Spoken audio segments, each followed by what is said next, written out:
પોરબંદરના કુચડી ગામ નજીક પ્રવાસીઓની બસનો અકસ્માત સર્જાયો હતો, જે અંગે ઘટનાની જાણ ભાજપના આગેવાન રામદેવભાઈ મોઢવાડિયાને થતાં તેઓ પણ તાત્કાલિક હોસ્પિટલ ખાતે પહોંચી ગયા હતા અને તમામ વ્યવસ્થા કરી આપી હતી।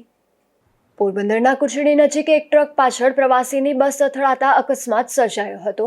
આ અકસ્માતમાં કર્ણાટક પંથકમાંથી તીર્થ સ્થળોએ પ્રવાસે નીકળેલા 17 સભ્યોમાંથી 10 સભ્યોને નાની મોટી ઈજાઓ પહોંચી હતી, તો 2 પ્રવાસીઓના મોત થયા હતા। આ ઘટનાની જાણ ભાજપના આગેવાન રામદેવભાઈ મોઢવાડિયાને થતાં તેઓ હોસ્પિટલ ખાતે દોડી આવ્યા હતા અને ઈજાગ્રસ્ત પ્રવાસીઓને સીટી સ્કેન સહિતની તમામ વ્યવસ્થા કરાવી આપી હતી। દ્વારકાથી સોમનાથ જતી વખતે કર્ણાટકમાં જે ફેમિલી હતું, કુચડી ટોલ નાકાની બાજુમાં એક ગમખ્વાર અકસ્માત થતાં 2 લોકોના મૃત્યુ થયા છે અને લગભગ 5 લોકો ઇન્જર્ડ છે, 2 લોકો ક્રિટિકલ છે। અને વહેલી સવારે 8 વાગે અમારા એબીવીપીના હોદ્દેદાર છે મેહલબેન ઝાંકી, એની ઉપર મનસુખભાઈ માંડવિયાના પીએનો ફોન આવ્યો હતો, કર્ણાટકના લોકો છે તમે પહોંચો।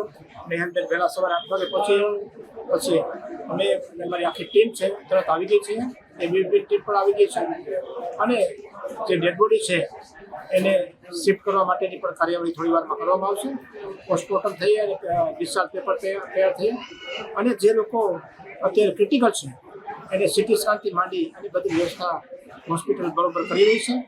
અને બહારના રાજ્યના લોકો છે આપણા પોરબંદરમાં એવા છે એને કોઈ પણ પ્રકારની તકલીફ ન પડે, કોઈ પણ પ્રકારનું ઓછું ના આવે, એના માટે પોરબંદરની આનને સારી રીતે જળવાઈ રહે કે પોરબંદરની પ્રજા સેવાભાવી છે, એ રીતે એ લોકોની બધા સાથે મળી અને વ્યવસ્થા કરી રહ્યા છે।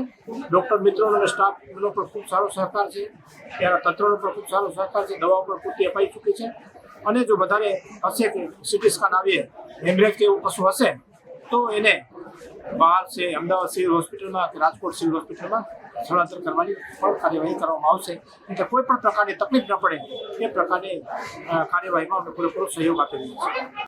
રામદેવભાઈ મોઢવાડિયા દ્વારા ઈજાગ્રસ્ત તેમજ બસમાં સવાર અન્ય પ્રવાસીઓને નાસ્તો તેમજ જમવાની વ્યવસ્થા પણ કરાવી આપી હતી।